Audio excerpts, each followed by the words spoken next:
And I think the first thing that we will do in calling this to order is have a roll call, please. Cox. Present. Natole. Dickinson. Yee. Here. Waters. Here. Gora. Here. Kurth. Here. And Colin. Here. We have a quorum. Thank you very much.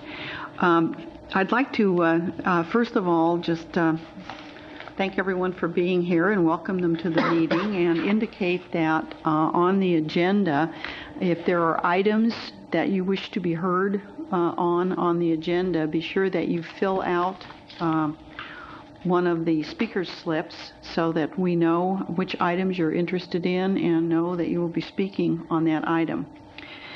With that, I'd like to announce that this meeting of the Sacramento Metropolitan Cable Television Commission is being videotaped in its entirety and will be cablecast without interruption on Metro Cable 14, the Government Affairs channel on the Sacramento Cable System. Today's meeting is being cablecast live and will be repeated Saturday, June 7th at noon. A VHS copy is also available to check out from any library branch. And I've already asked you about filling out the speaker identification form, so if you do plan to speak, please do that. And I think that there'll be copies of the agenda back there. With that, let's see, we do not have the Citrus Heights ex officio member here yet. No, I thought Mr. Shelby would be here. Well, yeah, okay, well, when he comes, we will acknowledges him being here. Okay, we'll move right in then to the agenda items that we have before us, with the first matter being the Cable Commission budget. And if you will note that one of the things that was done ahead of time by the chair was to indicate that we would be first of all, looking at the community program entitlement grants and be hearing a presentation from each group on their budget. And the first group to come up would be SECC, a spokesperson for the Educational Consortium. Oh, it's going to be you, Penny. Okay, Penny Castanis. Thank you very much. Good afternoon, and I'm happy to be here today representing SECC as the chair for this year and for this next coming year also. We are here today, and thank you for the opportunity to be able to talk to you a little bit about what SECC is all about, but we also understand that you know what we're all about. You know the kind of good work that we do. And rather than going through a long routine of information and a litany of things that you've already heard, what we have done is we have given you, at your seats, we have placed a copy of a video that we were going to show, but we thought you can watch that at your leisure and take it home with you and watch it later on and see the kinds of programming that's been going on this year. Also, we've included a program guide, a little bit of our awards night, that came about this past year, and some of the other activities that we've had this past year. I wanted to share with you, though, one item that came up at our awards night just about 2 months ago. Selma Sachs, who is the chair of the Educational Commission for Technology and Learning, which is a statewide organization that has been put together by the Department of Education and also the Governor's Office, was one of our guests at that award night.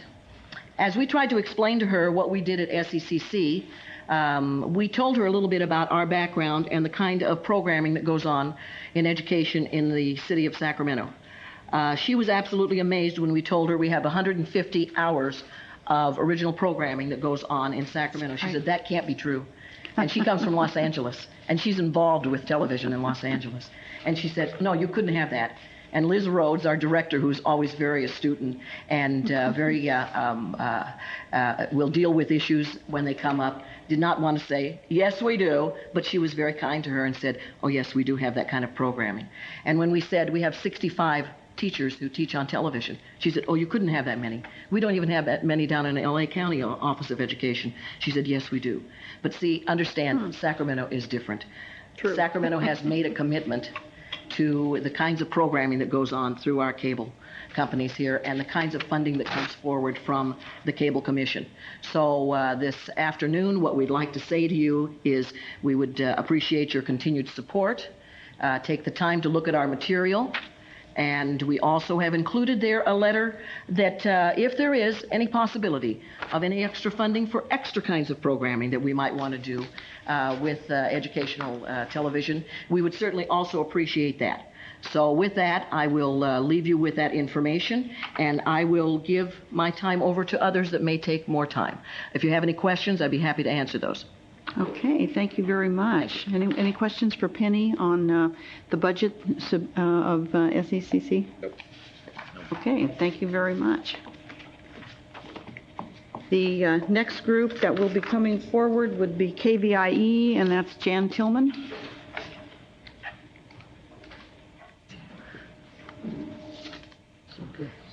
Hi, Jan. Hi. Good afternoon, Commission members. I am Jan Tillman from KVIE, Executive Director for Programming and Production. I know that you are familiar with our service on KVIE Cable 7 over the past decade and with its programming. I too will be brief. The most significant change that you will see in the Cable 7 service in the year ahead is the addition of foreign language programming. In our cable plan and report that we submitted to you for the next fiscal year, we did identify some of the new foreign language programming that will be added to our schedule. We have since then identified some additional programs, some of them kind of fun, that we hope to be able to acquire. One of them is a soap opera, essentially, that includes Chinese, Japanese, and Spanish language, makes learning fun and interesting. It's called Crossroad Cafe. It comes to us in a variety of forms, so we're still sorting out a bit what's going to be the most useful. Some other things that are interesting and fun we think are going to be Japanese Adventures of Long John Silver, if you can imagine that. It really does exist. It's 26 half hours. We're looking at this time at the cost of the acquisition to see if we can manage it. And another example is a German miniseries. It was the highest rated series in Germany in 1995. So those are the kinds of things that we're trying to look at adding to the service in that foreign language component of the service, which is probably about 1/3 of the programming. Over time, we expect to get up to that amount within the 24-hour-a-day service period. There are some challenges both with the rights and also with the cost of those acquisitions. But we're pretty good at negotiating. We think we'll be able to manage that. Also included in our plan to you, of course, is our budget. We have done some restructuring at the station. That's a process that is never finished. We continually look for ways to maximize our resources, to organize the station and the staff in a way that is most productive for the community. In that context, we have merged our Channel 6 and Channel 7 programming and operational staff, and we have managed to reduce some of the costs for operations in that area. It still, however, is significantly more, as I know that you are aware, than our annual grant from the Cable Commission. We did provide to you a request jointly from KVIE, SECC, and Access Sacramento for an increase in our base grants in this coming fiscal year from the amount that's designated as your reserve fund. That request is for 10%, which is only a fraction of the reserve fund that's been allocated or that's been identified. I'd be happy to answer any questions about the service or the budget or the request. Any questions for KVIE's representative? Okay, thanks, Jan, very much. I do not have anyone signed up from KXPR to make a presentation today. Is there anyone from KXPR here? There were questions. Oh, if there are questions, would you like to just come down and identify yourself? Okay. because it's nice to know you're here just in case. And so if you'll tell us who you are, and then we'll see if there are questions. Thank you. Joan Cassis, Director of Finance and Administration for the stations here in Sacramento, standing in for Michael Lazar, our new General Manager. Okay. The proposal we sent to the Commission basically is a continuation of supporting the local news that we offer on Morning Edition, 2 5-minute news stories 5 days a week. Total grant the same as last year, $17,689. Okay, thank you very much. Have any questions for Joan? Okay, thank you for being here. And then, is there anyone from RCC-TV, the Religious Coalition? You're not, we don't fund them, but I know they're listed, so. Okay, and then the last one, we have 2 speakers to share the time slot, Ron Cooper and Bill White, so I assume that they've got that all worked out. Hi, how are you, Bill? I'm fine, Isla. Great, good to see you again. Chair Isla, members of the Commission, I'm Bill White. It's my privilege to be the chair of the Board of Directors of Access Sacramento. And I have with me Ron Cooper, our Executive Director, who we'll jointly try to answer any questions you may have at the conclusion. Okay. I have just a very brief prepared remark that I want to enter into the record, and at the conclusion of it, take the opportunity to introduce members of our board who are here. Okay. 1996-97 was marked by many positive changes at Access Sacramento, and we anticipate even more exciting projects in the coming year. From our internet web projects to our thousands of successful volunteer-created television and radio programs, the Access Sacramento board, staff, and hundreds of community producers continue to contribute their time and creativity. Our mission remains constant, and I quote from our mission statement, giving voice to the thousands, to the thoughts, dreams, opinions, and community events not otherwise seen or heard in commercial and public radio, television, and other popular forms of media, end quote. As Access Sacramento begins its 11th year, we are excited by new plans to invite young people in our county to become more involved in the technologies so important to their future success. The SAC-Teen Media Project will continue our current training programs and explore new ventures such as SAC-Teen.org, a homepage authored entirely by teenagers. The nonprofit Profits Project, team-authored bilingual websites featuring information about local nonprofit organizations. The long-running Livewire program, featuring special quarterly programs focused upon issues of importance to youth. Access Sacramento sponsorship of Tower of Youth Day at the 1997 Sacramento Festival of Cinema. The 4th year hosting County Office of Education training classes in broadcast TV and radio.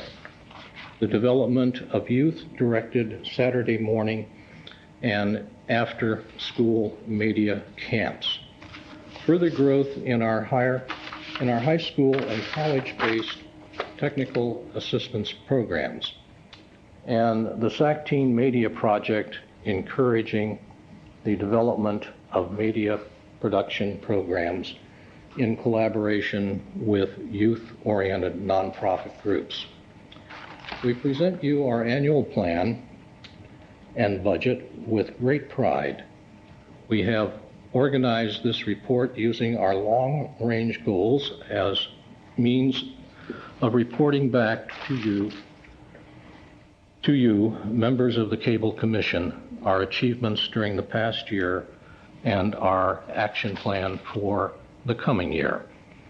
If you have any questions, Ron Cooper is here, as I mentioned before, and we jointly try to field those. I would now like to ask Ron to introduce members of our board and ask them to stand. I'm going to ask him to do that because I can't see very well. I recognize that. You did a great job. It keeps disappearing on me. Right. Thank you, Bill. Ron Cooper, Executive Director at Access Sacramento, and several of the members of our board are here today, and if you could stand to introduce those folks. From left to right, Hi. we have John Zacharias, who's Director of our Operations Committee. Haven't seen John in years. Hi. How are you? Recently retired, so now you see more. Yes. Ramsey Elliott, who is the Chair of our Programming Committee, Hello. and Carl Burton, who is the Secretary of our board. I'm glad they came. Thank you. Thank you for coming. Now, if you have any questions, we'll try and answer. Okay. Any questions on Access's budget? Okay. No fi- questions today, I guess. Yeah, okay. One final comment, and as has been said before, in the undesignated reserve, we respectfully ask for an increase. As has been said many times in previous Cable Commission meetings, the area is large. We're trying to extend our programs into Galt and Folsom, and I'm sure soon to be Citrus Heights, and we appreciate any consideration in that regard. And thank you very much. Thank you very much for being here.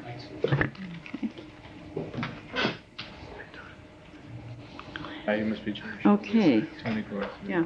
We now have Mr. Shelby from the Citrus Heights City Council, who right now is sitting on the commission ex officio. Citrus Heights is the newest city in the county of Sacramento. And so welcome.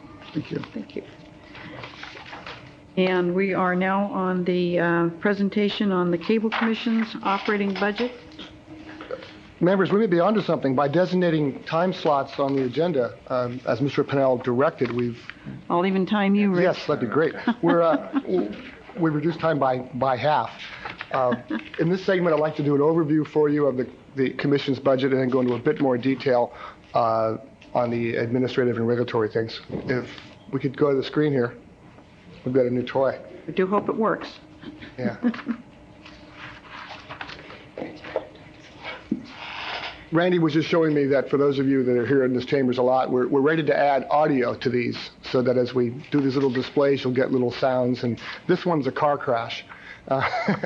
Anyhow, the proposed highlights for your budget overall for this year coming up are that, as you've just seen, the community programming is funded at $1,352,000. This is per your policy direction in March. And I comment that the combination of your direction in March for funding community programming, your They probably need to switch the monitors to the screen. They haven't. okay, let's bring the monitors No, up. There we go. Yeah.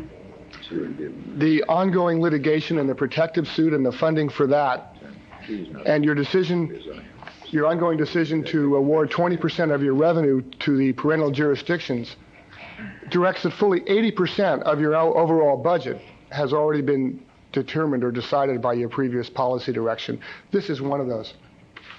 Second point is that we've allocated, as I just briefly said, $330,000 for what looks like finally the trial phase of the protective litigation. This is a series of suits which were started in 1988 against all the insurance carriers of the respective jurisdictions. We're down to one remaining defendant. There have been a series of procedural trial delays. You were given a confidential memo from your litigation counsel about 3 weeks ago on this in lieu of having an exec session today. 20% of your revenue goes directly to the cities and county according to your policy, and this formula is based on population using 1996 SACOG estimates. In your budget package is the amount of the actual distributions, but this total is $565,000 to the county and cities. And per your direction, it now incorporates Citrus Heights as a recipient of your revenue distribution. The county gets about 53%. And lastly, and this is explained in the budget, as you look at your budget year, you have $657,000, our best estimate, of undesignated reserve. Staff's recommendation is that because we are in the lapse between audits. We actually have an audit going on now for 3 fiscal years. If you decide to allocate or authorize use of any of this undesignated reserve, it will be our recommendation that you limit that today to $600,000. Within probably by the September meeting, we would have the annual audit, the 3-year audit numbers and finalization of the figures. I just get a little uncomfortable being 3 years out since we've been audited. But you have a $600,000 undesignated reserve that arises in part from $300,000 in the current year, which comes from funds that were not used for about half that from the litigation expenses that the trial we thought would happen in the current year is rolling forward. And secondly, there has been some additional revenue because of Sacramento Cable having raised their rates that generated about $100,000 more than we budgeted for. That makes up about half your reserve. That rolls forward to this budget year, where another $350,000 or so comes forward, in part because your budget policies at the current expenditure levels, when compared to the anticipated revenues for next year, generate about $300,000 extra. So your fund balance, that is the funds you have available, it's about half carryover over from this year and half revenues in excess of expenditures for next year. So that's your $657,000 reserve. That's the overview. If there are any questions, I'll move on quickly to bits and pieces of detail. As I take you through the budget. Are there questions on that? Okay. We have distributed, as we've done in the past, a line item comparison, both from current year estimated to budget year proposed, as well as current year proposed to budget year proposed. That helps you with some of the detail. I think the overall thrust is that the operating budget, the remaining 20%, is divided into 2 categories: that which relates to administration and regulation, and that which relates to operation of the channel, of Channel 14. On the administrative side, essentially the budget is flat compared to last year. There's a bit of a bump, and that has to do with paying the cost of the audit. We've added no staff, made no significant changes in anything on the administrative side. On the programming side, on the side relative to Metro Cable 14, there are some changes brought about by, I think, our good marketing and incorporation of the city of Citrus Heights. In times past, we've taken a piece of our allocation for Metro Cable 14 and set it aside in an equipment replacement fund. We have about $120,000 in that fund, and we're watching for the equipment we'd like to use to bring Metro 14's playback operation to state of the art. We have not upgraded since 1985. We've cannibalized, and as you recall, for $500 we bought some equipment from Roseville, and we've just kind of kept things going. Our engineering staff is doing very well, but at some point we need to replace that equipment. We've built up that reserve. In the budget year, we won't be able to put additional funds into the reserve for 2 primary reasons.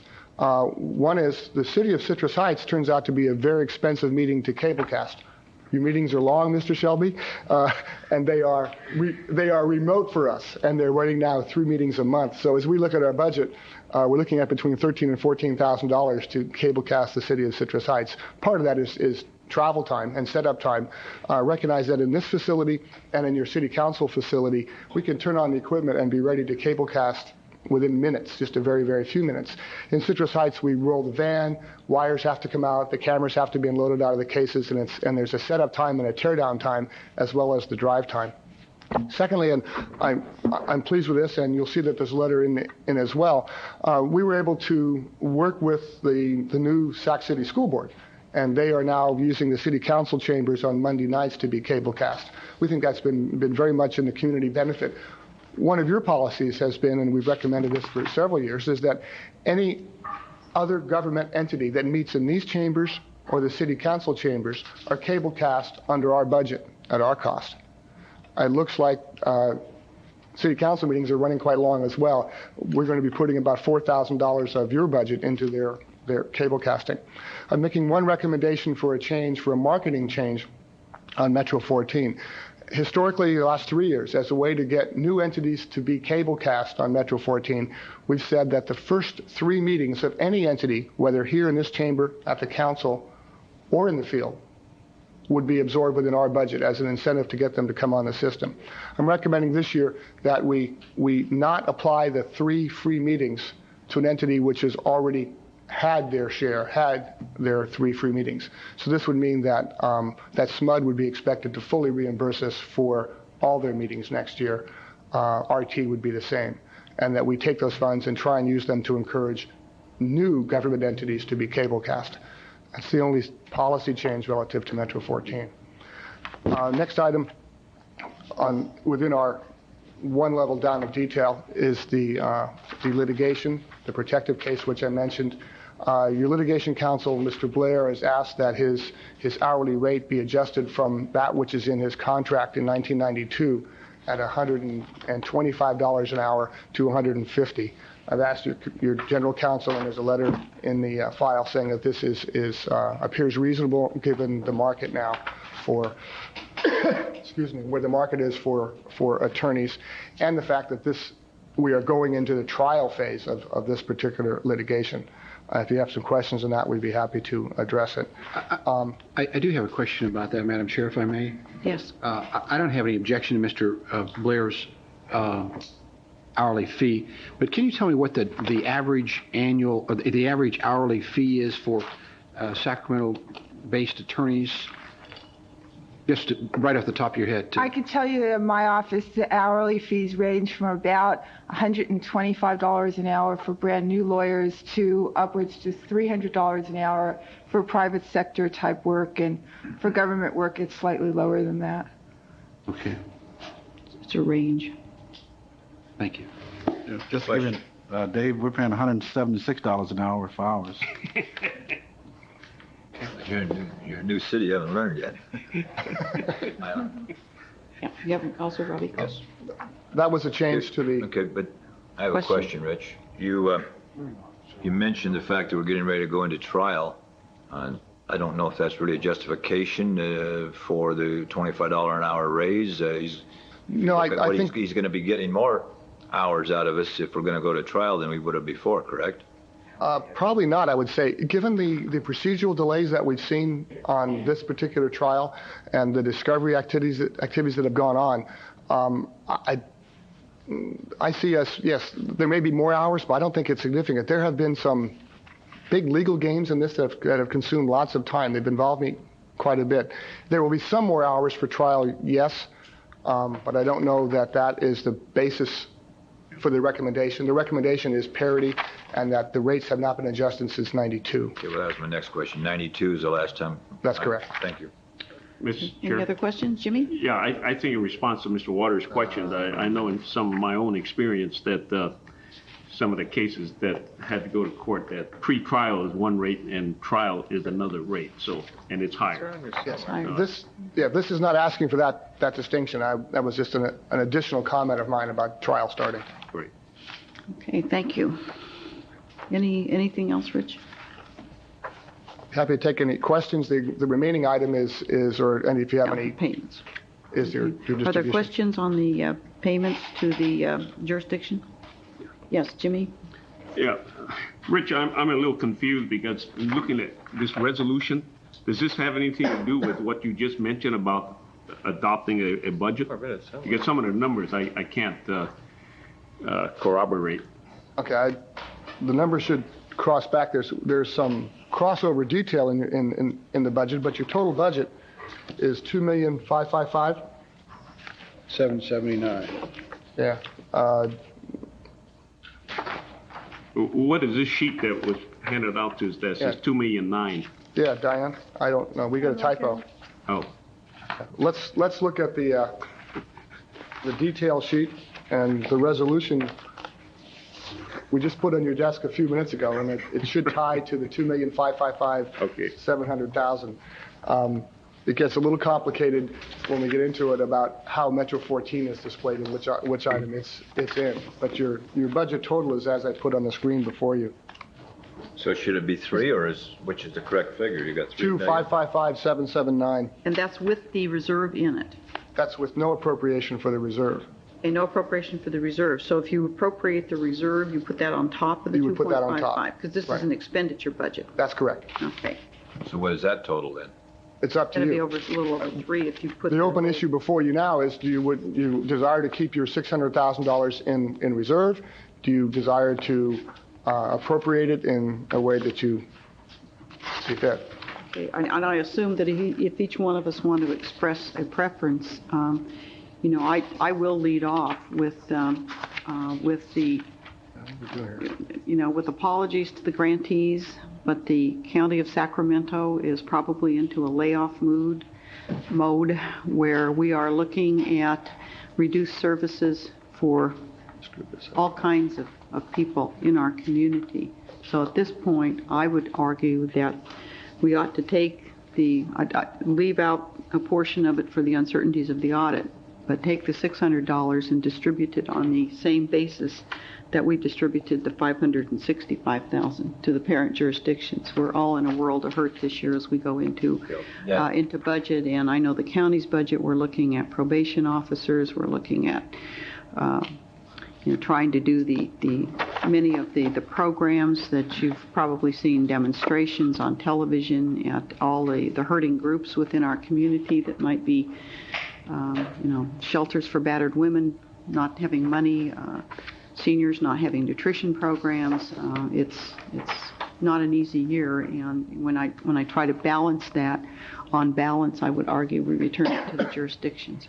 That's the 657 that you suggested. Well, I'd leave the 57 out. I'd do the 600,000. The reason I would was because Rich said we haven't been audited for 3 years. Fine. This is our first audit. We better leave some cushion in there.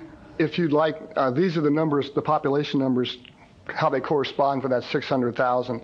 The additional county share would be 319 and change, actually almost 320. City of Sacramento would be 205,671. City of Citrus Heights, 43,956.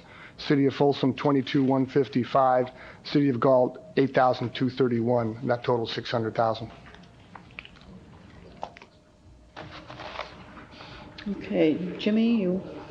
One last question. That had to do with the reserve, and I think I'm going to have to rely on your gut feeling as to whether we should stay at that 300,000 level or the 600,000.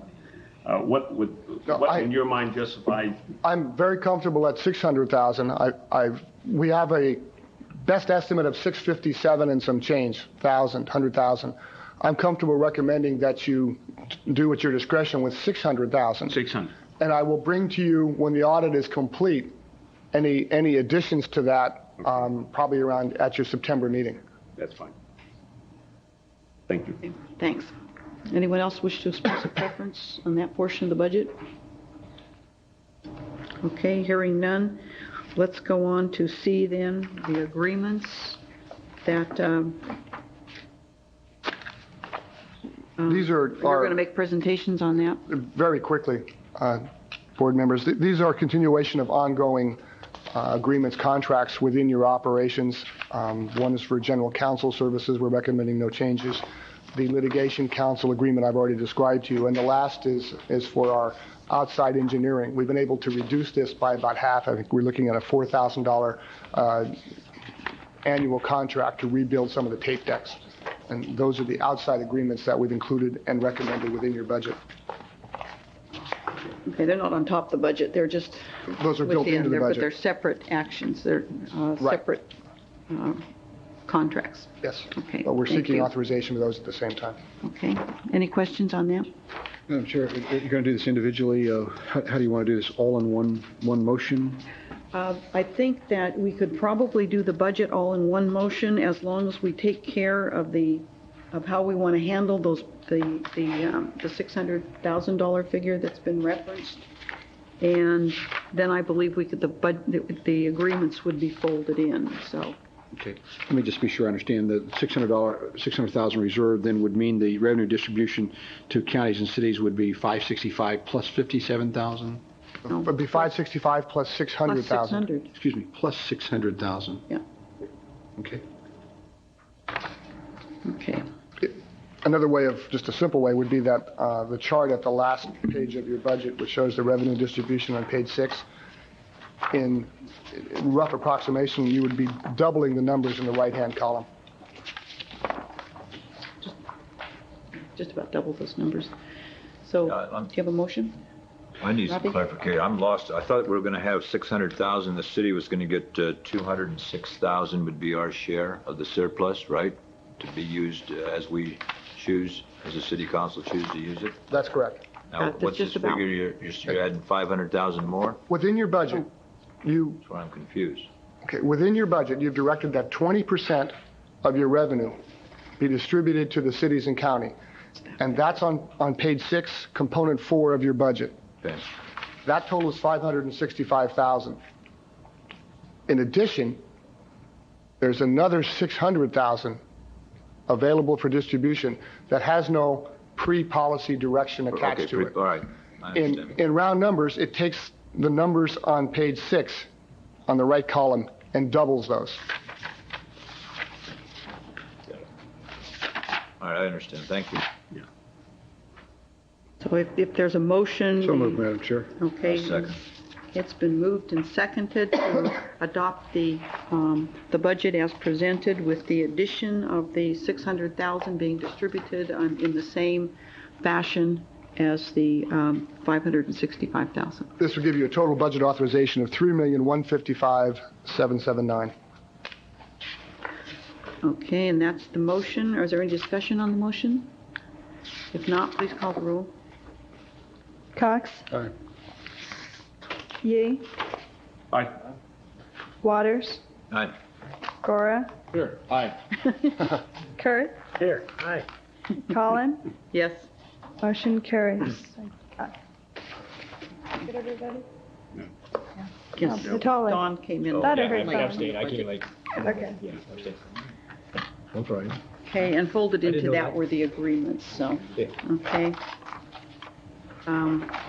We go now to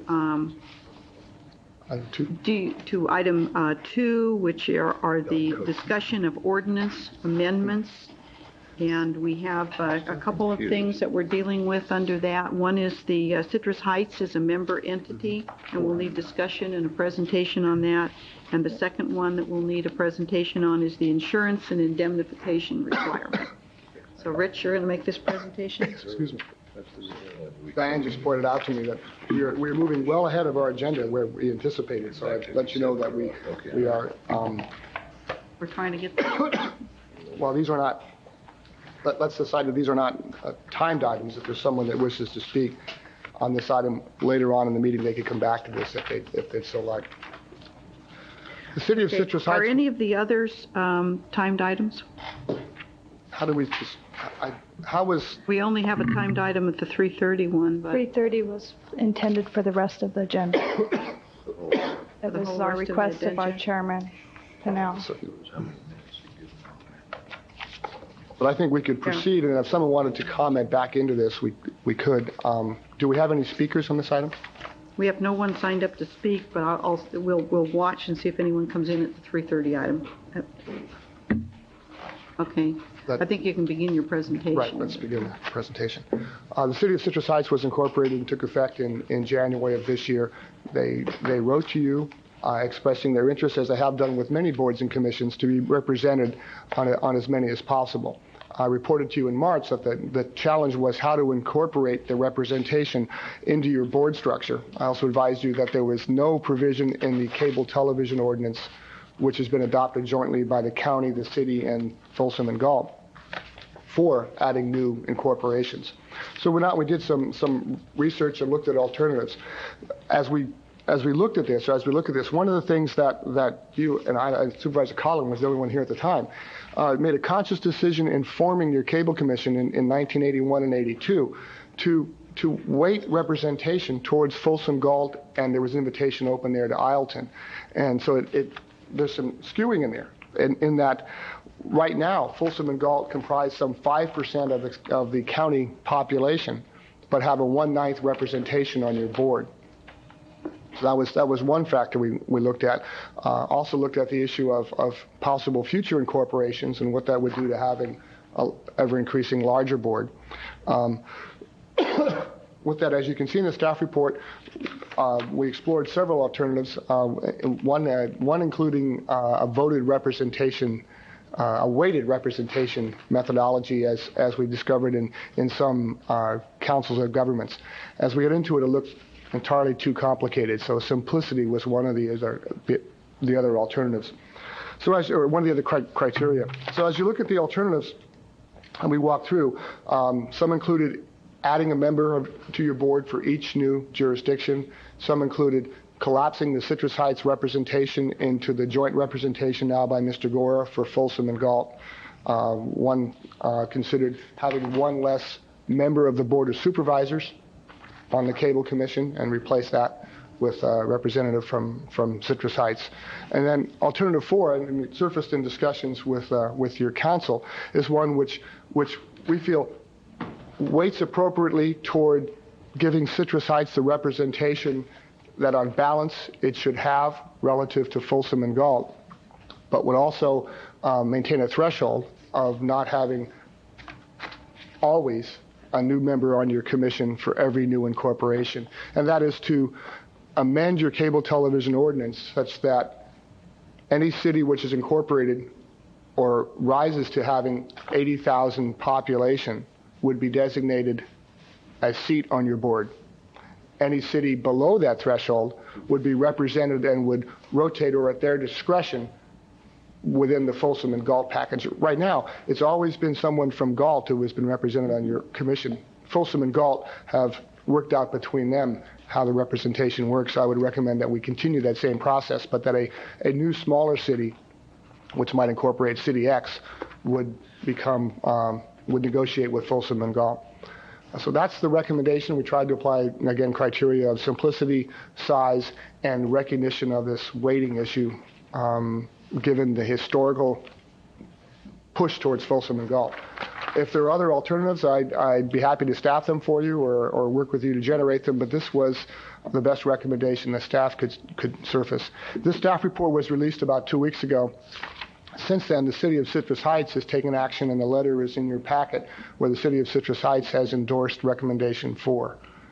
So they're okay with it. I have not gone around and asked if the county, Folsom, or Galt have a pre-thought on this. My thoughts would be that if the Cable Commission were to recommend an alternative back to your parental jurisdictions, I would hope that would carry adequate weight, and your home jurisdictions would support the ordinance amendment.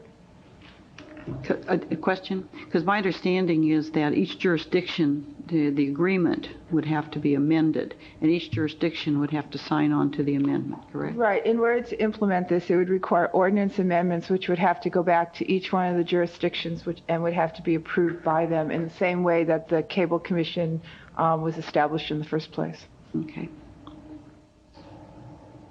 That seems many years ago. Yes, 1982.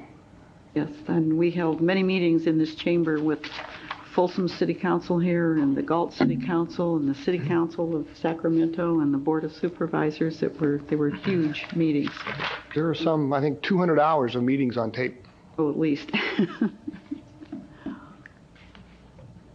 Okay, does anyone have preferences? I know that the alternative 4 was the one that seemed to be okay with the City of Citrus Heights would work. Tony, did Folsom and Galt discuss this at all? I haven't had a chance to discuss it with Folsom, but I'm certainly in favor of alternative 4. Move adoption of alternative number 4, Madam Chair. I did have it. Just second, but go ahead then. Yeah, just a comment that I think it certainly works for now, and it sounds like it's it fits the needs at this point. I will say though that if you look at future incorporations and the communities certainly have been looking at that issue and moving forward at different paces on that. That, for example, with the Elk Grove Laguna community, if that were to become City of Elk Grove at some point in time, then they would fall under 80,000 threshold, and I think it makes it much more difficult then for folks to,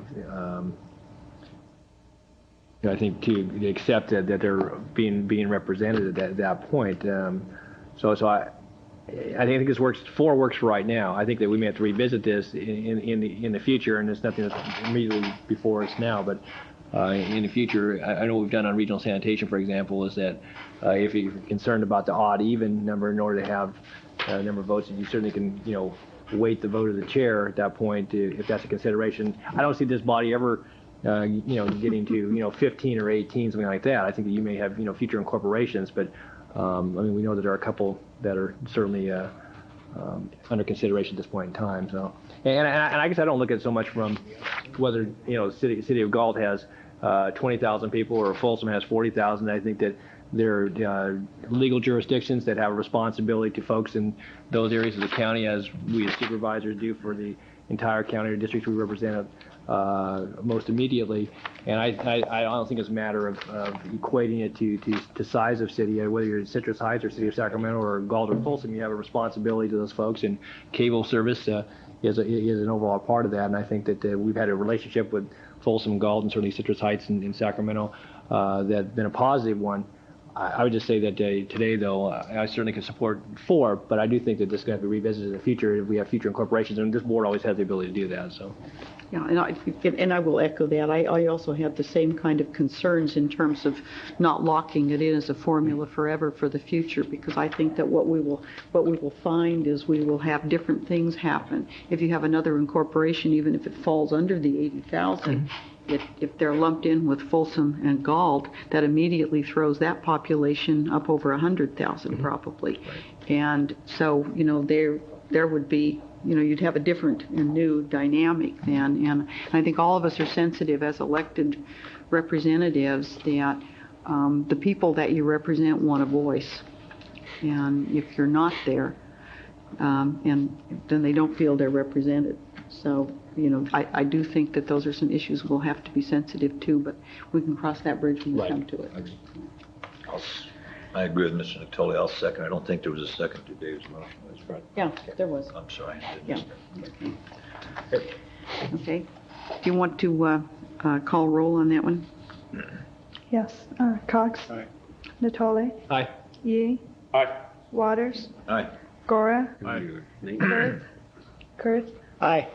Collin. Yes. Motion carries. And if anyone comes in at the 3:30 item, we can always open it back up again for discussion. Right. So. We have a second ordinance amendment to talk about, so we'll we're go still ahead on now that. with the insurance and indemnification requirement. True. Yeah. We'll prepare the ordinance amendments that are necessary and then send them off to the respective legal counsels to take a fast look at, to make sure we're all on the same page, and then start sending them around for, consideration, so that we can this can all come back and hopefully get done by the fall. Okay, thank you, Harriet. Yeah, it'll be time consuming to get on everybody's agenda. We know that. Right. James can vote. Right. Plus all the notice requirements for ordinances and all the fun of getting the format right for each of the jurisdictions. True.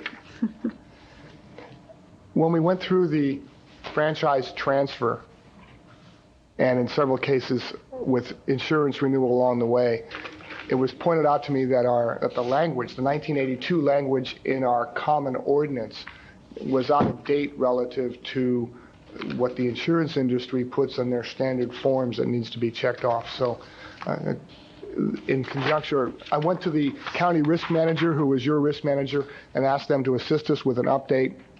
They recommended, and they retained an outside consultant for us with some background and expertise in this. And the consultant came through with 2 levels of recommendations. One was that he felt our insurance requirements, the actual numbers, were okay, but that he found that some of our language was archaic, and he has recommended, and the county risk manager concurs, with amendments to our ordinance to put this language in our ordinance and to make the insurance requirements more contemporary with the insurance industry.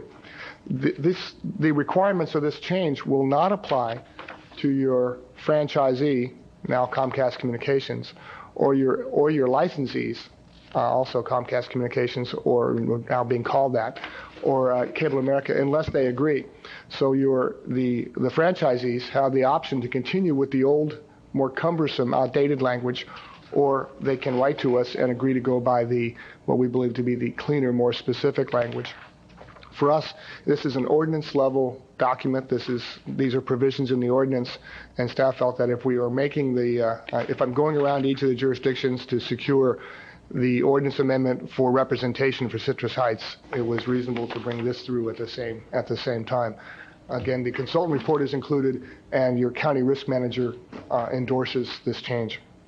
And Mr. Cox, if you have any complicated questions, we have to get Jeff Byers down here. Are there any questions, complicated or not?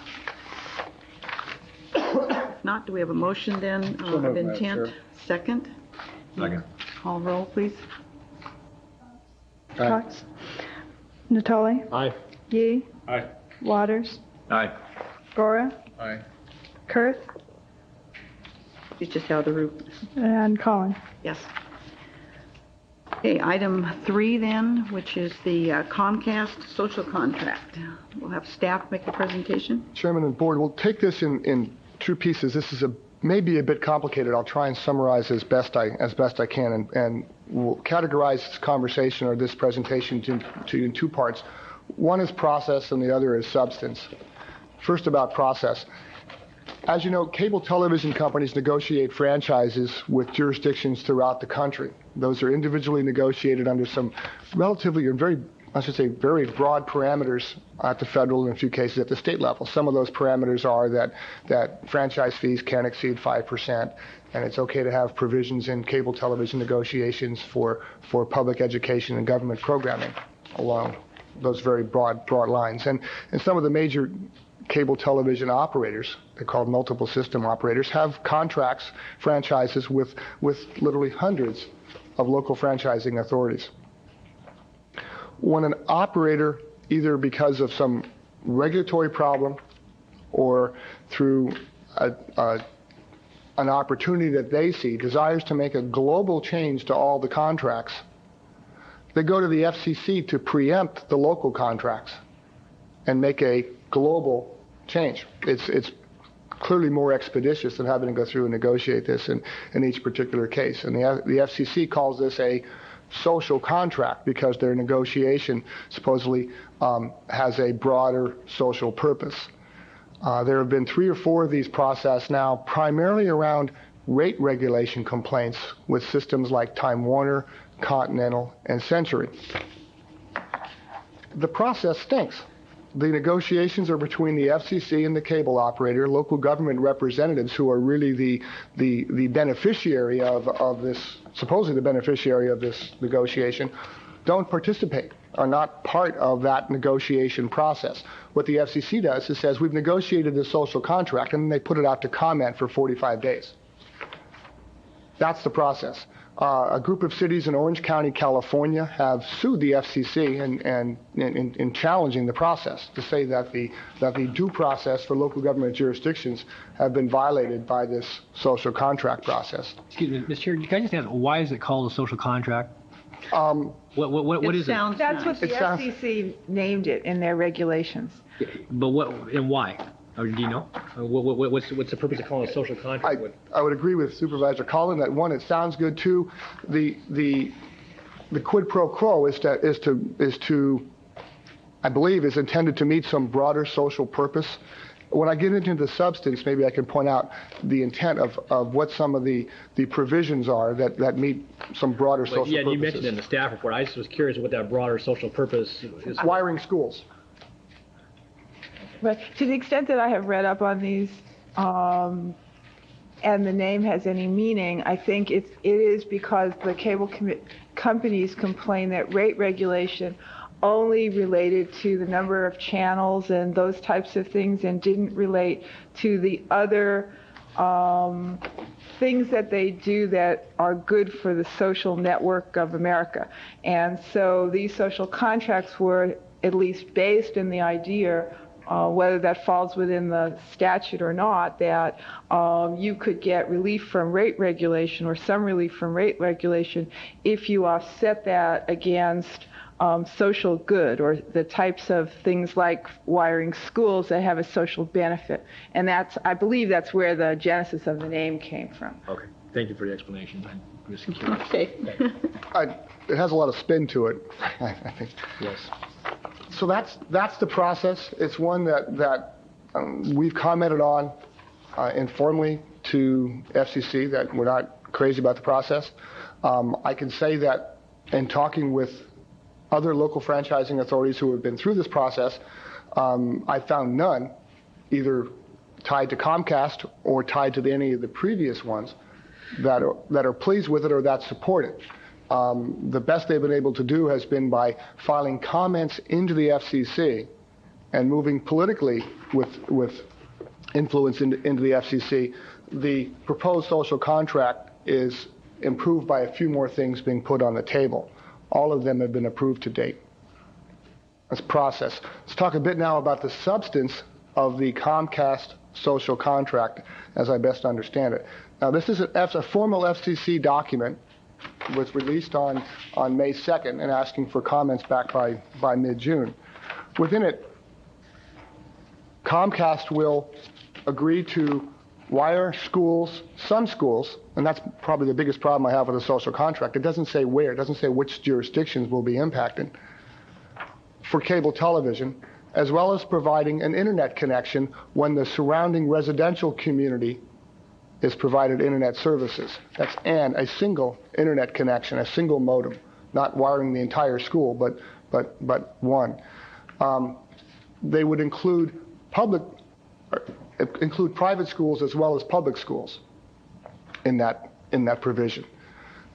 Those are the base benefits that make up one side of the social contract. The other side is that Comcast would be allowed to create migrated and new product tiers. Let's see if you can stay with me here. We have a regulated rate structure now called basic service, enhanced basic service. This is some 52 channels in total on your cable system. Cable operator wants to take some number of channels, in this case, let's say 4, out of the regulated structure.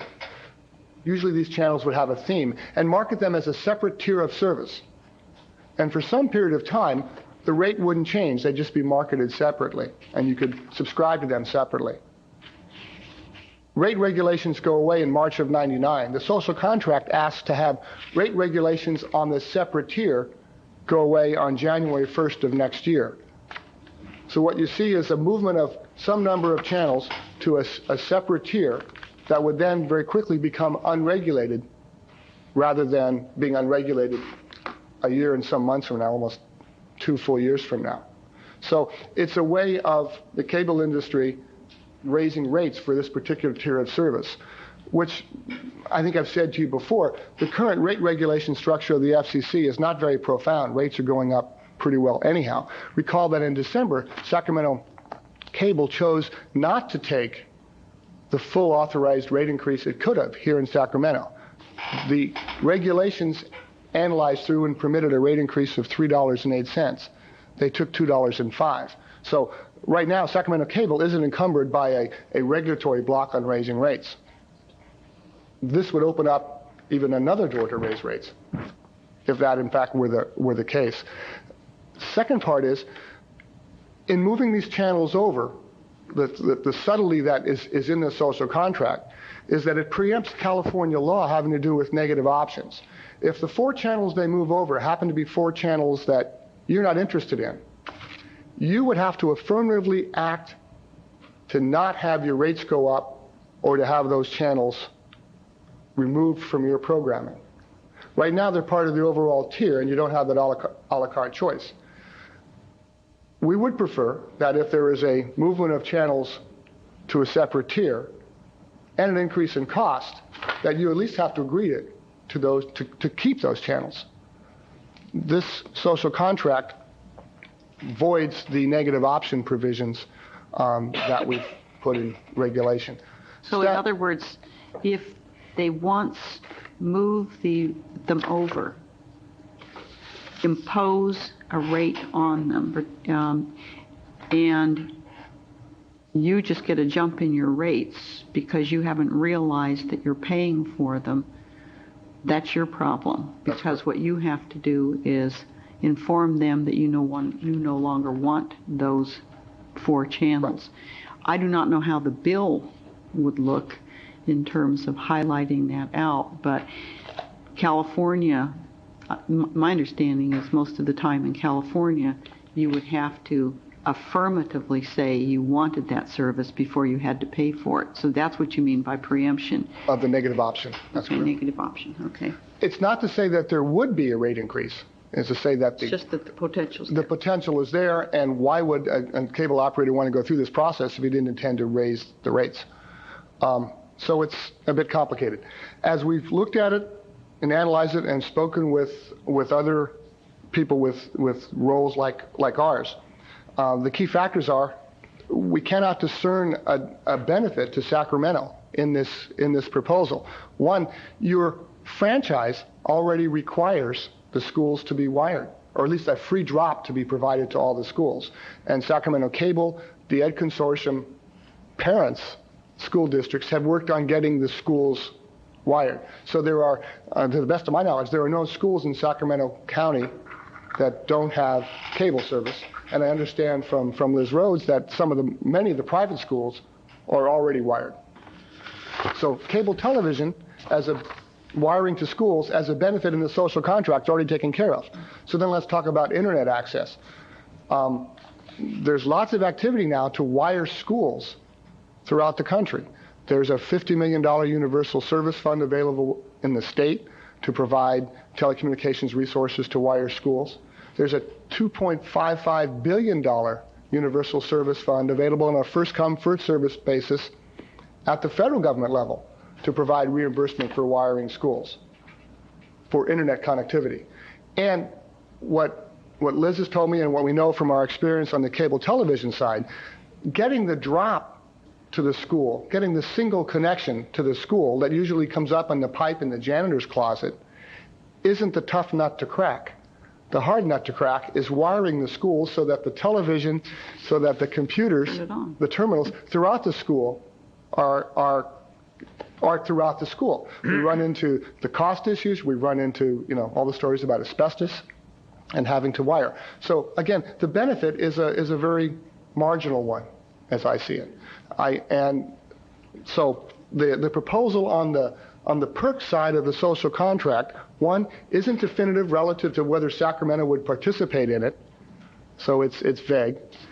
Two, if we did participate in it, the increment that the social contract provides over what Sacramento Cable has already done for this community, moreover, over what is already required in your franchise, is very, very small. And if you were to support the social contract or be silent on it, you would be making, I think, the policy decision to support possible rate increases down the road in return for a very small increment.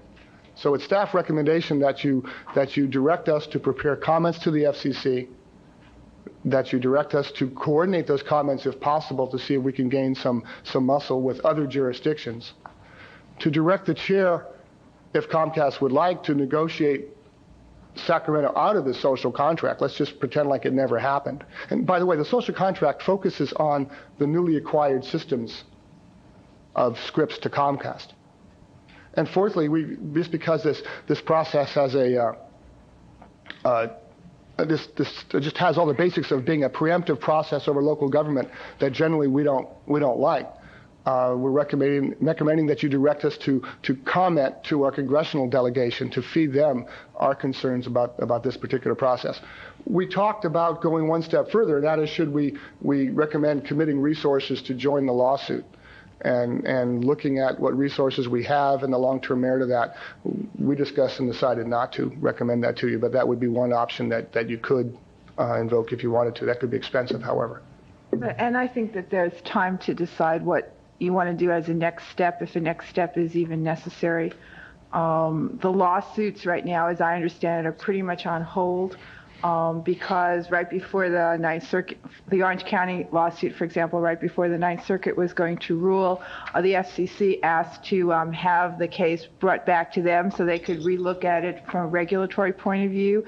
The Ninth Circuit agreed, and so that case has been sitting right now for over a year before the Ninth Circuit while the FCC ponders the social contract in that particular case. And there is no, I talked to the lawyer for the Orange County cities. it's unclear when the FCC will have another ruling, which would then go back for review for the Ninth Circuit. So at this point, I think it makes sense to me to file our comments with the FCC on a timely basis, so we preserve our rights to try and negotiate to get out of this, to preserve the rate regulation that does exist for the customers within this area of Sacramento, and to join with the other jurisdictions that are similarly affected, both to have a larger voice in Washington and to be able to coordinate what we're saying and, better use our resources, and to touch bases with the congressional delegation so that they can understand where, what our concerns are, so that they would be up to speed if a question gets directed to them. Okay. Willing to entertain questions, Robbie? And we do have one speaker. In your staff report, you said that comments on a proposed social contract with Comcast. Can you give me the procedure? Because Comcast is a new owner, then the FCC automatically says, hey, would you like to get involved in this, or do they petition the FCC? It's the latter. It's the latter. It's the latter. All right, my second question is, did Sacramento Cable make such a request to the FCC at any time they were here in Sacramento? Did Scripps Howard? Yes. To the best of my knowledge, no. Okay. So it's a fair assumption to say that Comcast has been in town a few months and now they're making this request. Is that correct? Yes. All right. Have they discussed it with you about their intentions to make this request? No, this surfaced May 2nd, May 3rd on the FCC's website. That was the first knowledge that I had that it was even pending.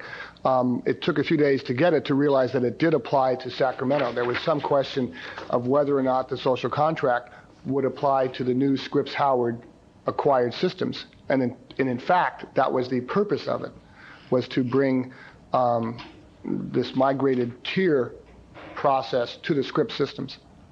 Okay. Could you put that on your agenda then for the next time you meet with Comcast, or if there's anybody here, maybe we can. They are here. I think they're here to speak. And then my last question, which is not quite the social contract, but you did mention the fact that Sacramento Cable, I think you said took 95 cents or so less than what they could have taken in a rate increase last year. Actually, it was $1.03. All right, $1.03. Can Comcast take advantage of that $1.03 and add it on later on? Absolutely. They can. Yes. In addition to what else they may also get. Yes. Thank you. One thing I'll point out is that this was a corporate level activity. This is coming out of Washington, and I've communicated back and forth with Sac Cable representatives. This isn't something that came from Sacramento. This came from Philadelphia. What came from the social contract is a corporate level, nationwide activity. It is not. Its genesis, its origination is not in Sacramento. So that's why it would cover us, though. We've discovered it would cover us. Yes. I guess that's, Yeah. if it's going to cover us, I guess that'll leave my question to those. Thank you. Yes, Mr. Cox? One of the interesting things is that so far what we've learned is that when we talk to the cable operator, we find out that if it's a local issue, somebody else made the decision elsewhere. Always. On the other hand, if it's a national issue, then they may fess up to it. And I'm having great difficulty. I have been a very big supporter of the cable industry and private enterprise. And my colleague, Ms. Johnson, has always called them sharks. And Colin has. I'm sorry, Ms. Collin has. Yes. I said Ms. Johnson. Ms. Johnson doesn't sit on this commission. Right. And I have always, I apologize about that. Didn't mean to. But, No, it's an apology to Muriel. She would be kinder than me. The I didn't want Miriam getting the credit. That's probably true. But I'm beginning to believe that Ms. Collins is right. Ms. Collin is right on this one, and I think it's really a tragedy, frankly. But we'll talk about that later with the Comcast operator. Are there any questions for Rich beyond that? Okay. I have one, Mr. Chairman. Yes. In reference to the schools that are hooked up to cable, it was your assumption that the majority of schools are already wired. Is there a way we There's can a get drop. some data? Because I know in some of the inner city schools and especially in some of the North Sacramento school area. I'm not sure if all of them are connected. I'm not sure. You have dispatched that tracking process and money behind it to the Ed Consortium. The commission is the enforcement arm, but the actual coordination is through the Ed Consortium. And Liz, if Liz is here, Mr. Shelby's question was, are there any schools still pending being wired for cable? No. They are all wired, and the ones that are not will wired by satellite. Every school in Sacramento. Yeah, Liz, we really should put it on the record. So do you want to come on up and identify yourself and answer? Yeah, sorry about that, but we tape all these programs. I'm sorry. Liz Rhodes, Executive Director, Sacramento Educational Cable Consortium. All of the schools in Sacramento that we know of, and most of the private schools are wired. Those that were outside the Sacramento cable area now have a Primestar satellite dish that is provided free by Primestar and maintained by Primestar. So every school that we know about does have a drop. Now, some schools think that they don't, and we do have records of that and sign-offs of them. So those schools that feel that perhaps they don't, and perhaps in North Sacramento, we'd be more than happy to research that for you and to go out and indicate to the schools, as I'm sure Sacramento Cable would, where that drop is. But yes, every single school is wired. There's a difference between wire and drop. And I think that if you're talking about did all the classrooms get the wiring to all the different classrooms and everything, that's a whole different issue. Correct. Yeah, so I think we have to be, kind of precise over what we mean, because there's a real difference. So, okay. Thank you. Okay, Ruth Blank,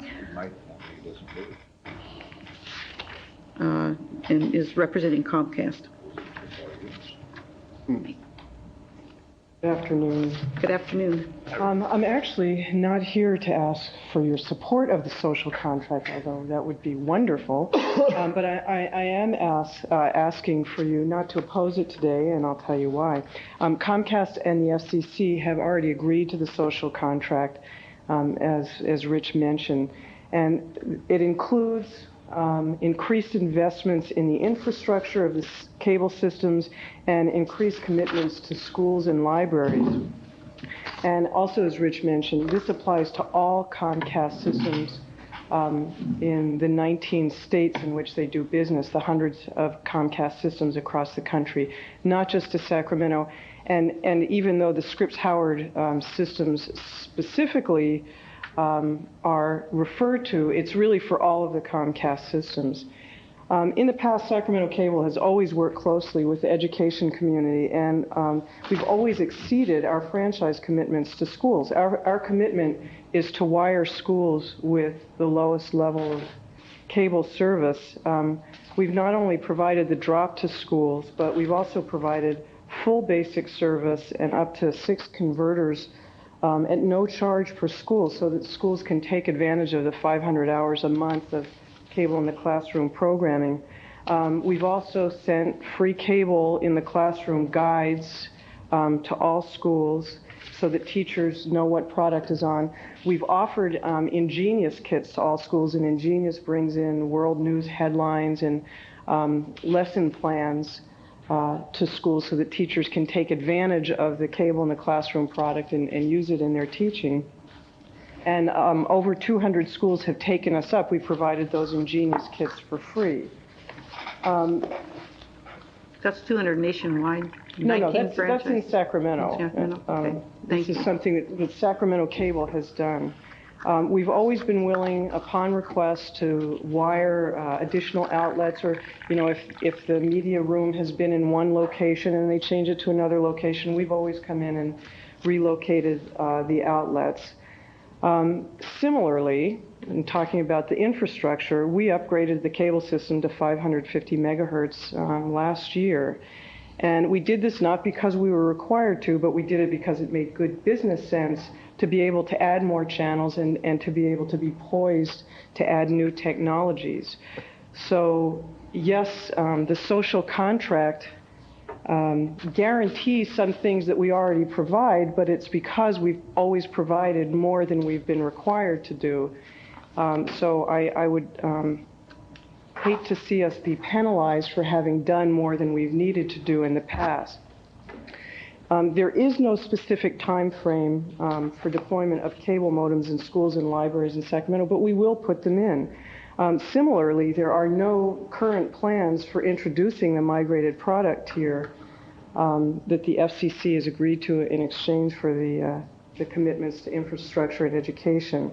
Rich has outlined what the MPT is, so I won't go into that, but I do want to point out that we have local requirements to notify of changes in product and prices and so forth, and whether or not this supersedes that, whether the social contract supersedes that, we would notify customers of the division of product if an MPT were to be introduced in Sacramento. So it would not be a secret to customers. The other thing is that I think it's important to point out is that this migrated product tier has a buy-through provision, which means that the 14% of customers, or roughly 35,000 customers in Sacramento, who opt to take the lowest level of service would be able to buy through to this tier without having to buy expanded basic service. And I think that would be a very popular option. Similarly, as Rich pointed out, anybody who didn't want those channels would be able to opt down. So it's the MPT in effect allows for an extra rate increase prior to rate deregulation, but in many respects, the FCC rate regulation at this point is meaningless. And one indication of that is that we didn't take the full rate increase that we were permitted to last February. And part of the reason, well, the main reason is that there are market forces to bear that are really more significant than what regulation allows us to do. The same applies to the migrated product here. What we're really going to pay attention to if one were to be introduced in Sacramento is the market forces. We have a lot of competition. So having a migrated product here doesn't automatically mean a rate increase. If we do implement a migrated product here, again, it's deregulated basically within a year when expanded basic service is deregulated.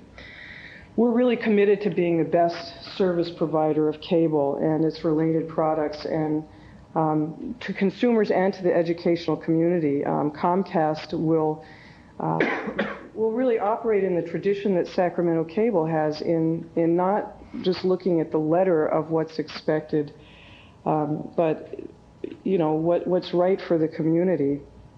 Comcast already has hundreds of letters of support for the social contract from the communities the company serves around the country. So again, I'm not asking for a letter of support from the commission, although we would certainly accept it if you chose to provide one. But I would ask for you not to oppose it, and I think we'll both see the benefits to Sacramento down the road. Happy to try to answer questions. I have some questions. Go ahead, start off. What is it that we get for this? Rich is right. It doesn't specify specifically to Sacramento. It specifies that in Comcast systems there'll be infrastructure upgrades, and that libraries and schools will receive high-speed cable modems and internet access for free. And then some of the other commitments are things that we're already doing. I'm still trying to understand what we get. What's the quid pro quo? I understand why you're here, because you're representing Comcast. Right. I don't understand what the cable commission gets. I don't understand what the community gets. The community gets some commitment at large to libraries and schools being wired for free cable modems. And the contract doesn't specify X number in Sacramento, so it can't be more specific. Let me be more direct with you. You and I have had a very pleasant conversation, and I like you personally, but I don't have any regard at all for Comcast's ability to keep their word. And so I want to make that known again. So far, their record with me is they're batting 1,000%. And so I want to understand what you're saying that the community receives. The social contract doesn't specify what Sacramento will receive. What it specifies is what will be received in Comcast system. And there are numbers, X number of libraries will be wired within such and such a time frame. But it doesn't specify Sacramento, so it would be very difficult for me to say.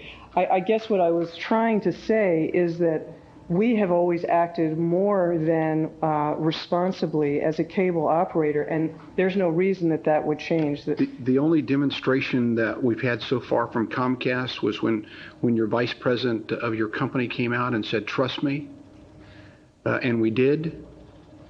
And what transpired was that we got exactly what some predicted, and that was that we got the short end of the stick. And so I have a very difficult time accepting any of the representations by Comcast because so far your actions speak louder than the words. That's not casting aspersions on you. I appreciate your position. You're a Comcast employee. I understand that. But I have a little different view of Comcast than perhaps some of my colleagues. I want to continue to reinforce that, it's a difficult thing once the trust has been broken. And so far, we've got another step where this wasn't the local franchise operator saying, we think we ought to do a social contract. You got somebody back in Washington that said, well, let's just do this and let's circumvent the local jurisdictions, and then you come to us and tell us, but we've always done more, so please don't do this. I'd like to follow up on a couple of things that you've indicated, and we don't believe in killing the messenger, but you're the one that's going to have to take the message back. You said it doesn't specify Sacramento, and it doesn't specifically say. In the letters of support that you've been getting, did you specify to other jurisdictions exactly what they were going to get out of this to garner the letters of support? No. Okay, so we don't even understand now why they're supporting. Well, that's strange, but let me ask you. One of the reasons maybe that their infrastructure is not as strong as ours is. Maybe they're 450 megahertz, and so this sounds to them like they'll end up being 550 or 750. But they have no guarantees, right? They have no guarantees. Because this is 19 franchises. Is that what you said, nationwide? 19 states. Okay, 19 states are affected. Several hundred cable systems. Okay, and I don't know even if you put numbers on the number of libraries, but if you've got 19 states and you've got all these different franchises, it's a lottery out there that anybody gets anything if it isn't specified. And I agree with Rich, the process stinks. But that being said, knowing that you were going to have this problem in Sacramento, since our franchise already requires a lot of things, and your predecessor already did a lot of the things that needed to be done and worked in a very cooperative way with the community. Why didn't you just exempt Sacramento? Why were we not exempted? It was another corporate decision. Well, no, this was this is still perceived to be a benefit to the communities. I mean, the trade-off is perceived to be fair. So there was no reason to think that Sacramento, at least up front, would need to be exempted. So it was negotiated for all of Comcast. I'm not sure that there's any way to leave out an individual system here or there. I think that the individual's system's response is during this 45-day period after the issuing of the contract by the FCC. So this is your opportunity. Okay, as I say, when you've got a cable company which is interested in its bottom line and an FCC which has shown very little interest in the public's interest, and that's all that's in the negotiating room. No one speaks for our constituents. No one speaks for the people of our districts except us. And if they weren't at the table, we weren't at the table. Cool. Yes, Don. Yeah, with just in light of the explanation you've given here in response to some of the questions that both Ms. Collin and Mr. Cox have asked, is there the ability to, rather than just some sweeping general contract, to where benefit may accrue to other communities, and they may see it as such, but to basically to deal with communities specifically. And we have, in excess of 200,000 subscribers here in this community. We may be well ahead. Our infrastructure may be better, and those are all good things. How is it that for something like this document that's so broad in its application, and really where, as you're hearing here today, at least amongst several members of this commission, we don't see the benefits necessarily because some of these things are in place or don't go far enough or we're ahead of them. How is it that it could be tailored, and can you, as a part of this, does Comcast have the ability to work with the FCC and the local community, whether it's here or any other of the 18 states that you provide services, cable services in, to tailor the contract so it's more specific to the jurisdiction and that we're included as a part of that? I think that what you're hearing here is something that has been negotiated in a broad application, maybe an improvement, and people are supportive of that. Here in Sacramento, it's not being viewed as such. How is it that we can get to that and have a relationship that provides for some things that we see as being necessary and would be a benefit that may have the trade-off for Comcast relative to its rate structure? Is there the ability to do that? Not to my knowledge. Okay, so it's kind of a up or down, all or nothing type of thing, I guess. That's my understanding. Okay. Mm-hmm. Yeah, I think Rich, when he made the presentation, laid out the fact that the cable companies don't want to deal with one by one, and so they've gone and used a global strategy that, essentially just circumvents and cuts us out. Rob? Robbie. Then we'll go to Rob. It was you, Robbie. Okay. Your comment to Ms. Collin a minute ago is this is our opportunity during the 45-day period. But I also hear you saying, please don't take advantage of your opportunity. Is that what you're asking us to do? Well, I was really answering the question, why wasn't Sacramento excluded ahead of time? And this is the opportunity to state, whatever sentiments. And all I'm saying is that I would hope that rather than, I would love for you to support it, but certainly rather than oppose it, I'd rather see your neutrality. Well, we can't. In fairness to our constituents, we can't be neutral, and we have to make a decision. And it seems to me the way we're going in this thing, we've got to speak up. We've only got 45 days, or knowing the feds, they'll say, sorry, you didn't comply in time, and so you can't be exempted. So I have some real problems with it, especially in light of, maybe you can answer this too, my question to Rich. You've been with Sacramento Cable. Did this opportunity arise and you chose not to get involved with a social contract when you were Sacramento Cable? Or were you ever involved in a social contract? Well, Scripps Howard was exiting the cable industry for several years, so they really wouldn't have been thinking along the lines of a social contract. The migrated product here is something that that Comcast has been doing in some of its systems for many years. So this is a strategy that they've used in the past. So. Thank you. Rob, did you have a follow-up question? I couldn't quite tell. You looked like you were ready for a question. No, I but thought couldn't you were asking me if I had any comments. I didn't at the time. I do have to say that this, being new to the board, I'm not as familiar with this issue as I probably should be. But it appears to me that we're being asked to go along with a wink, and we'll catch you one of these days, maybe. Those sound the same whatever board you're on. So thanks. Thank you. Okay, any other questions for Ms. Blank? Okay, thank you. Okay, we have a series of recommendations at the front. There are 4 of them under the Executive Director's report. Do we have a motion on those recommendations? Gave it away. Move to adopt staff's recommendation. I'll second that. Will you please call the roll? Cox. Aye. Natale. Aye. Yee. Aye. Waters. Aye. Gora. Aye. Kurth. Aye. Collin. Yes. Motion carries.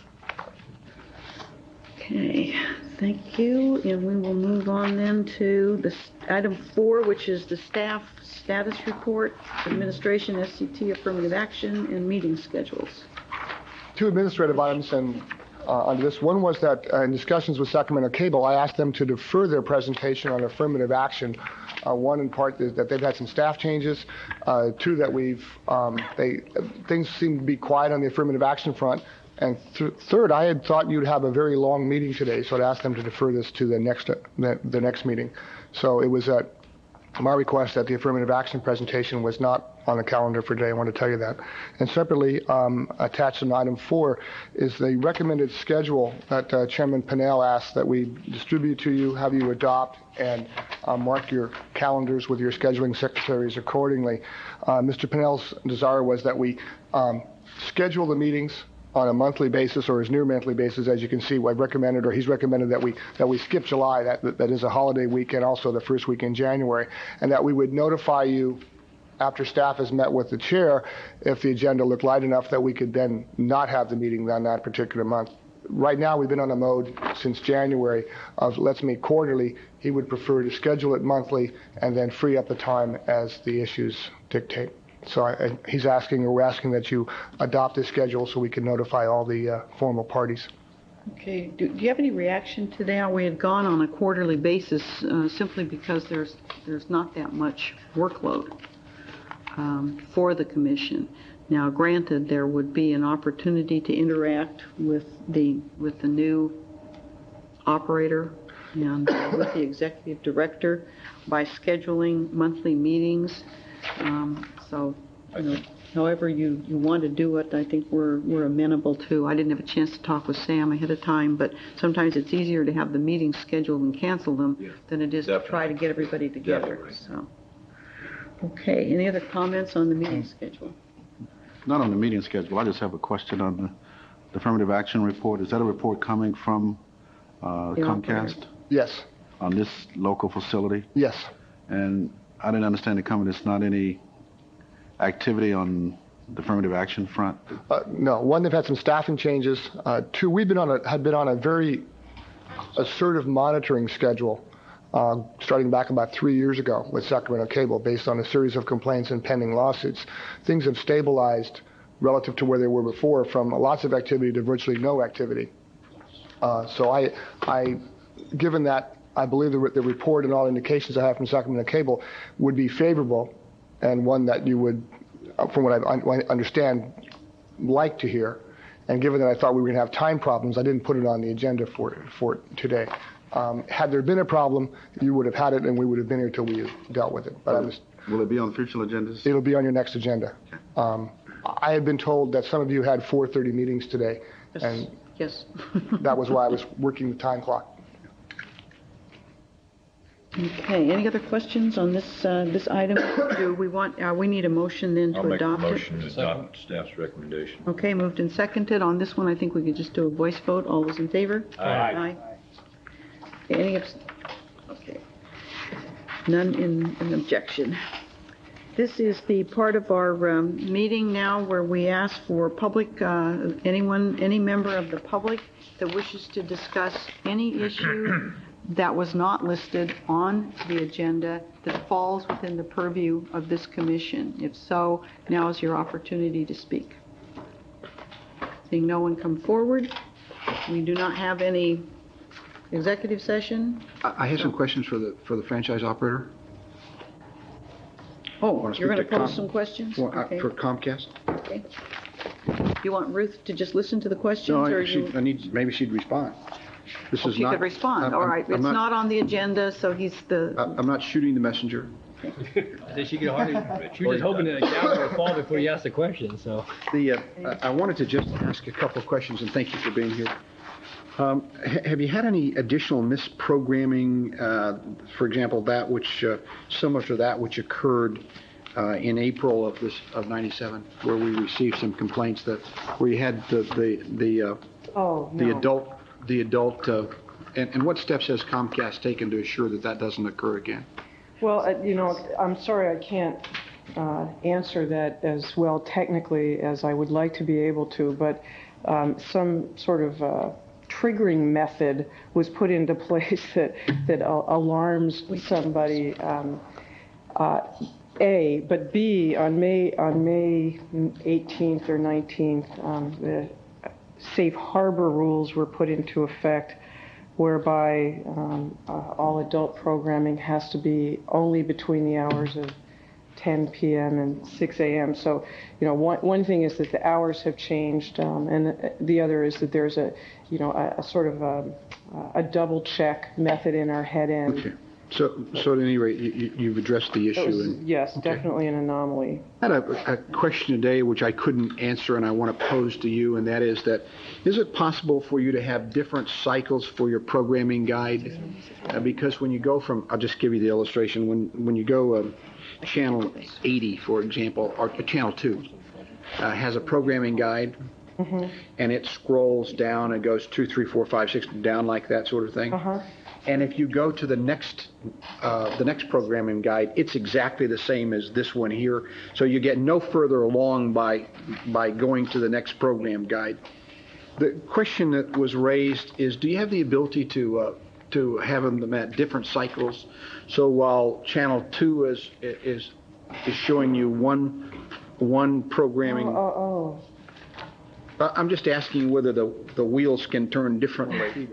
Off the top of my head, I would say probably not without devoting a whole other channel to separate programming. No, I'm just asking that you speed up the one of those. If it's going down and shows 2, 3, 4, 5, the next programming channel that you go over to, it says 10, 11, 12, 13, and then the next one. Do you understand what I'm saying? Yeah, I do. So that the program scheduling is staggered. I see. So that you get some benefit of going from channel to channel. Actually, what's happening with that right now is they're not separate channels. It's actually one channel defaulting to the same program guide. So Okay, I don't know that it's possible to perhaps that's not have possible. one on a different. All right. Well, the question was raised. I thought it was a good one, and ultimately, what we want to be able to have is an interactive program guide, and that's a piece that we're still looking into. So you can actually request what you're looking for. Okay. Thanks very much. Thank you, Madam Chair. Okay, thank you. Do we have other members that might wanted to bring something up? They're not members of the public, not on the agenda, but they might have questions. Did you have one, Robbie? Yes.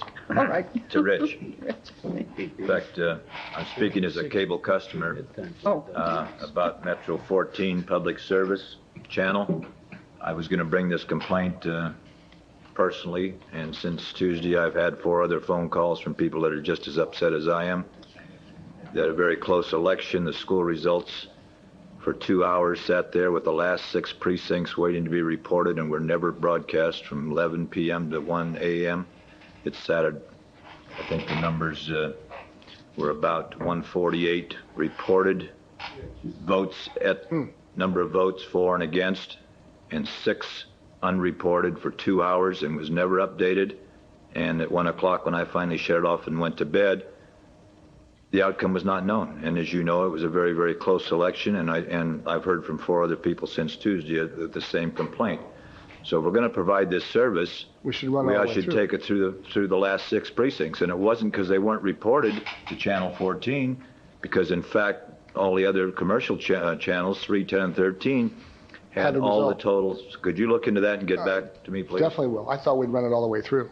I personally went to bed at 1, and it was still the same, and had been since 11 o'clock, with 6 unreported precincts. When did they start running the results? Because we were looking, at between 9 and 10, and I don't remember that any results were scrolling. Because we were on. City Council was on. Council for that. Was the problem we had. Oh, that's right. The city council was on that evening. I was waiting for, but they could scroll along the bottom, the more important item that was happening. We had, from an operational standpoint, we're not going to preempt this. We have a policy that we don't go in and scroll into a meeting unless it's related to the meeting. And we were hoping that the mayor was going to read the results into the record of the city council meeting, and we would have just been able to have scrolled it then. And that didn't happen. So policy-wise, the city council was preempting the election coverage, so it picked up on that. But the other issue I'll check into and respond to. Delighted to know that, I was Rich. long home from city council when I turned on 14. Understand. Thank you.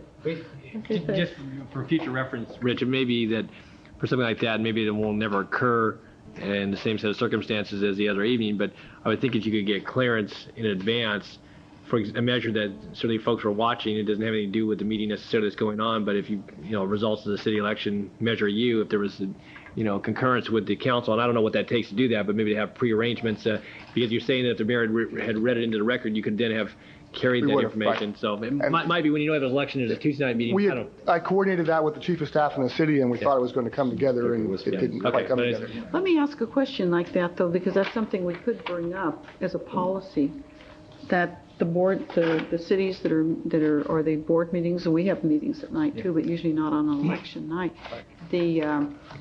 Maybe we could have a policy at the Cable Commission that if they requested you scroll, I don't know how we can handle that, but I think it's something you ought to look into.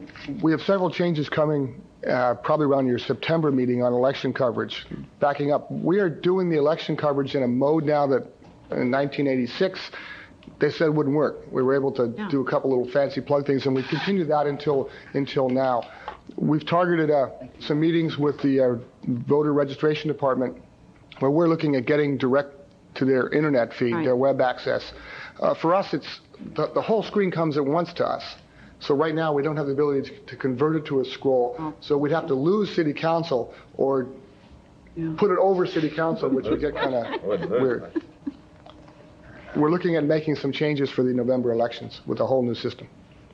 Okay, well, that's exciting news, too. You might want to tell us more about it at one of our future meetings. We haven't got it figured out yet. Okay. Thank you, Rich. Thank you. Any other questions, comments? Okay, with that, then, this meeting is adjourned. Thank you.